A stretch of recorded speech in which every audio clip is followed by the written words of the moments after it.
আকাশে মাঝে মাঝেই কখনো মেঘ গর্জে উঠছিল তো কখনো বিদ্যুৎ ঝলকাচ্ছিল। মুষলধারে বৃষ্টি পড়ছিল, আর তার মাঝেই এক গরিব পরিবার না খেয়েছিল। মা, আমার খুব খিদে পেয়েছে, ডাল ভাত বানিয়ে দাও না তাড়াতাড়ি। 5 বছরের চিন্টুকে খিদেই কষ্ট পেতে দেখে পদ্মা আর মীরার চোখ থেকে জল পড়তে থাকে। মীরা বৌমা, দেখো রান্নাঘরে দিনের এক আধটা রুটি বেঁচে আছে নাকি, তাহলে চিন্টু আর মুন্নিকে এনে দিয়ে যাও। বাচ্চা মানুষ খিদেই খুব কষ্ট পাচ্ছে, ওদের এনে দিয়ে যাও, খেয়ে নেবে, পেটটা একটু ভরবে। মা, যেই কয়টা রুটি বানিয়েছিলাম ওগুলো তো সকালেই কম পড়লো খেতে গিয়ে। রান্নাঘরে চালের একটি দানাও পড়ে নেই। এক মুঠো চাল থাকলেও রান্না করে দিতাম। একদিকে বর্ষার মরশুমের প্রকোপ ছিল, অন্যদিকে গরিব পরিবারের রান্নাঘরে খাবারের অভাব ফাঁকা ডিব্বেগুলোতে স্পষ্ট দেখা যাচ্ছিল। তখনই বৃষ্টিতে ভিজে ক্ষুধার্ত মুখ নিয়ে কিশোর বাড়িতে ফেরে। মা, ঠাম্মি দেখো বাবা চলে এসেছে। বাবা বাবা, তুমি চাল ডাল কিছু আনোনি? আমার খুব খিদে পেয়েছে। আরে আরে আমার সোনা বাবা, কাঁদে না বাবা। এই নাও মীরা, ওপরওয়ালার কৃপায় আজ পুরো 200 টাকা দিনমজুরি করে পেয়েছি। এটা নিয়ে যাও, আর রতন চাঁদের দোকান থেকে চাল ডাল আরও যা লাগে নিয়ে এসো। আর কিছু টাকা ধার ছিল, সেটাও দিয়ে এসো। যাও বৌমা, মুদির দোকান থেকে জিনিসগুলো নিয়ে এসো, বর্ষার দিন দোকান বন্ধ না করে দেয়। মীরা বৃষ্টিতে ভিজে বাজারের ব্যাগ নিয়ে দোকানে চলে গেল। সেখানে বড়লোকের ঘরের বউ রিয়া একের পর এক অর্ডার দিয়ে যাচ্ছিল। বৌদি, এই নিন আপনার 10 কেজি আটা আর তেল। আর কি কি লাগবে বলুন? দাদা 2 কেজি ঘিও দিয়ে দিন। আচ্ছা, মনে হচ্ছে বৌদি এবার পাড়ায় আপনার বাড়িতে বৃষ্টিতে সবচেয়ে বেশি চা পকোড়া খাওয়া হবে। আরে দাদা, বৃষ্টির দিনে একটু চা পকোড়া বেশি করে না খেলে হয়? চা পকোড়া না খেলাম তাহলে আর কি বৃষ্টির দিন এনজয় করলাম? কিছু গরিব ভিখিরিগুলো তো বৃষ্টির দিনে শুকনো ডাল রুটি খেয়ে থাকে। রিয়া এই কথাগুলো তার সামনে দাঁড়ানো গরিব মীরাকে শুনিয়ে শুনিয়ে বলছিল। তখনই দোকানদার মীরাকে দেখে বিড়বিড় করে বলে, এসে গেছে ধারের জিনিস নিতে। বৌদি, আপনি তো নিশ্চয় জিনিস নেবার জন্য টাকা আনেননি, আর এখন দোকান বন্ধ করার সময় হয়ে গেছে। দোকান বন্ধ করার সময় ধার দেয়া যাবে না। দাদা, আজ ধারে জিনিস লাগবে না, আমি নগদ টাকা এনেছি। 2 কিলো আটা, হাফ কিলো ডাল, হাফ কিলো চাল দিয়ে দিন। এই বলে মীরা 200 টাকার নোটটি দোকানদারকে এগিয়ে দেয়। দোকানদার মীরার থেকে নোটটি নিয়ে তাকে বলে, আগেরবার আপনার 150 টাকা বাকি ছিল, 50 টাকা বেঁচেছে, বলুন কি দেব। কি 50 টাকা মাত্র? ঠিক আছে, হাফ কেজি আটা আর 200 গ্রাম চিনি দিয়ে দিন। একদিকে টাকার জোরে বড়লোকের বউ খাবারের জন্য ভরে ভরে জিনিস কিনে নিয়ে আসে, অন্যদিকে গরিবের বউটি ব্যাগে অল্প কিছু জিনিস নিয়ে ফিরে আসে। ঘরের ছাদ থেকে ফোঁটা ফোঁটা বৃষ্টির জল পড়ছিল। হাই উপরওয়ালা, রান্নাঘরের ছাদ টপকে বৃষ্টির জলে ঘর ভরে যাচ্ছে। তাড়াতাড়ি বাসন রেখে দেই, নইলে উনুন ভিজে গেলে খাবারটুকুও যে বানাতে পারবো না। পদ্মা বাসন এনে জলের নিচে রেখে দেয়। অন্যদিকে কিশোর, চিন্টু, মুন্নি আর কিশোরের বাবা খাবার তৈরি হবার অপেক্ষা করছিল। কি গো, আজ সারাদিন কি জল মুছতে মুছতেই কাটিয়ে দেবে নাকি? খাবার দেবে কখন? এই যে শোনো, আমার মেজাজ গরম করো না। এখানে বৃষ্টির জন্য ঘরের মধ্যে জল পড়ছে, আমি যদি জল নিয়ে বাইরে না ফেলি তাহলে কিছুক্ষণের মধ্যেই ঘরে বন্যা হয়ে যাবে। 2 মাস হয়ে গেলেও বাপ ছেলেকে বলতে বলতে যে বৃষ্টির মরশুম শুরু হবার আগে ছাদটা ঠিক করিয়ে দাও, একটু সিমেন্ট বালু এনে ঠিক করিয়ে দিলেই তো হয়। এখন বৃষ্টির মরশুমে জল চুইয়ে পড়ছে না। আরে, তোমার কি ঝগড়া ছাড়া আর কিছু আসে না নাকি? দিনভর মানুষ কাজ করে ক্লান্ত হয়ে বাড়ি ফিরবে, আর বাড়ি ফিরে কপালে দুবেলা শান্তির ভাতও লেখা নেই নাকি এ বাড়িতে? হ্যাঁ বাবা, আপনি আমাকে কিছুক্ষণ সময় দিন, আমি খাবার বানাচ্ছি। এ কি বৌমা, এইটুকু জিনিস এনেছো যে? এই দিয়ে তো দুবেলার খাবারও হবে না। মা, আজ দোকানদার 150 টাকা ধারে কেটে নিয়েছে। না জানি ভগবান আমাদের এই গরিবি কবে দূর করবে, যাতে আমরাও 2-4 মাসের খাবার মজুত করে রাখতে পারি। এক কাজ করো, এখান থেকে অর্ধেক আটা নিয়ে চিনি দিয়ে মিষ্টি রুটি বানিয়ে দাও। রাতের সময় সবাই একটা একটা করে খেয়ে ঘুমিয়ে পড়বো। কিছুক্ষণের মধ্যেই মীরা গুনে গুনে সবাইকে 2টো করে মিষ্টি রুটি বানিয়ে খেতে দেয়। বৌমা, দরজাটা পুরো খুলে দাও, রান্নার জন্য ঘর ধোঁয়ায় ভরে গেছে। মীরা যেই দরজা খোলে দেখতে পায় পাশের বাড়ির বড়লোক প্রতিবেশী নিজেদের পাকা বাড়ির সামনে বাগানে বসে ছাতা আর টেবিল পেতে ডিনার করছে। আজ আমার ফেভারিট কড়াই পনির আর নান বানানো হয়েছে। আজ তো আমি পেট ভরে খাবো। আর্য, আজ আমি তোমার ফেভারিট আরো অনেক কিছু বানিয়েছি। তোমার ফেভারিট পনির টিক্কাও রয়েছে, তাড়াতাড়ি খেয়ে নাও। বড়লোক বাড়ির সবাই খাচ্ছিল, ঠিক তখনই ডেলিভারি বয় কিছু ডেলিভারি দিতে চলে আসে। এই নিন ম্যাডাম, রিয়া মুখার্জি নামে চিকেন চিজ বার্গারের ডেলিভারি ছিল। ম্যাডাম, তাড়াতাড়ি টাকাটা দিয়ে দিন। দাদা, আপনি পুরো 10 মিনিট লেট করে এসেছেন, কিসের আপনাকে টাকা দেব? এতক্ষণে তো বার্গার পুরো ঠান্ডা হয়ে গেছে।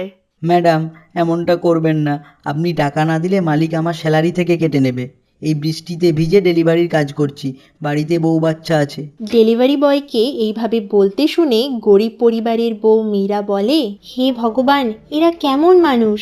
এত টাকা দিয়েছে ভগবান, কিন্তু মনে এতটুকু দয়া নেই যে গরিবের টাকাটা দিয়ে দেবে। তখনই রিয়ার শ্বশুর ডেলিভারি ছেলেটিকে টাকা দেয়।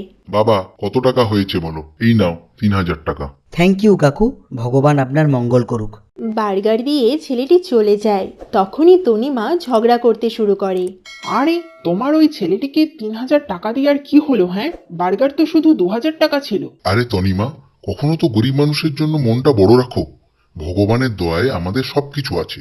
তুমি কি জানবে একবেলা খাবার জোগাড় করার জন্য মানুষ কত কষ্ট করে। তোমরা দুই শাশুড়ি বৌমা তো ঘরে বসে সব পেয়ে যাও। এখন চুপচাপ খাবার খাও। বৃষ্টির মরশুমে যেখানে বড়লোক পরিবার নানা রকম খাবার খায়, অন্যদিকে গরিব পরিবার শুধু রুটি খেয়ে ঘুমিয়ে যায়। এইভাবেই 2-4 দিন কেটে যায়। একদিন সকালে গরিব বউটি মাটি দিয়ে নিজেদের কাঁচা ঘরটিকে ঠিক করছিল। মাটি দেওয়ার ফলে ঘরের মেঝেটা সমতল হয়ে গেল। কিন্তু বৌমা, এই বৃষ্টির মৌসুমে এই মাটি কতদিন থাকবে? যখনই জোরে বৃষ্টি হবে এই মাটি বয়ে যাবে। জানি মা, কিন্তু আপাতত ঘরটাকে ঠিক করার আর তো কোনো উপায়ও নেই। শাশুড়ি বৌমা ঘর থেকে বাইরে আসে। বাইরে বেরিয়ে তারা দেখতে পায় প্রতিবেশী তনিমা তাদের বাড়িতে রং করার কাজ করাচ্ছে। কাকিমা, বৃষ্টির মরশুম, আমি বলি যে ওয়াল পট্টি করিয়ে নিন। বৃষ্টির দিন ভালো থাকবে ঘর। কি? আমি তোর হিসেব মতো রং করাবো নাকি? আমার বৌমার যেটা ভালো লাগবে সেটাই করাবো। বলো রিয়া বৌমা, কোন কালারটা করাবো? মামনি, বৃষ্টির মৌসুম, এই সময় ওশান স্কাই ব্লু কালারটা বাইরের দেওয়ালে খুব ভালো মানাবে। আর ভিতরের ঘরের দেওয়ালেও অনেক ফাটল হয়েছে, তো ইন্টেরিয়রের কিছু কাজ করাবো। যেমন তোমার ভালো লাগে। না জানি আমাদের প্রতিবেশীদের কাছে কত টাকা আছে। গরমকালে, শীতকালে, বর্ষাকালে 3 সময়েই বাড়িঘর রং করাবে। বৌমা, ভগবান এই বড়লোকদের কাছে এত এত টাকা দিয়েছে, সেই জন্যই ওড়াচ্ছে। আর আমাদের মতো গরিবদের কাছে এতটুকুও টাকা নেই যে ঘরের চালটা ঠিক করাবো। এইভাবেই কিছুদিন কেটে যায়। বৃষ্টি আরও বাড়তে থাকে। মা, আমার খুব খিদে পেয়েছে। তুমি সকালে আজ খাবার কেন বানাওনি? মীরা পদ্মার দিকে তাকিয়ে মন খারাপ করে বলে, কোথা থেকে খাবার আনবো মা? এই ছোট বাচ্চাগুলোকে কিভাবে বোঝাবো আমাদের পরিবার কতটা খারাপ পরিস্থিতির মধ্যে দিয়ে যাচ্ছে, যে দুবেলা খাবারটাও জোগাড় করতে পারছি না। এইভাবেই কিছুদিন কেটে যায়। রোজ রোজ বৃষ্টির জন্য কিশোর আর তার বাবা বাইরে যেতেও পারে না কাজের জন্য। তখনই পাশের বাড়ির তনিমা তাদের বাড়িতে আসে।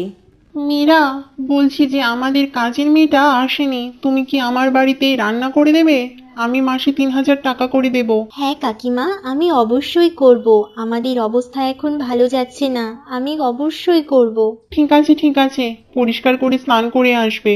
তনিমা ঘৃণা ভরা চোখে মীরাকে বলল। এরপর থেকে মীরা সবার জন্য স্নান করে রোজ খাবার বানিয়ে দেয়। হে ভগবান, এমন পাকা বাড়ি আমাদের যে কবে হবে? তাহলে আমার পরিবারকে বৃষ্টির মার সইতে হবে না, আমরাও রাতে আরামে ঘুমোতে পারবো। আরে ওই মীরা, কি ভাবছিস?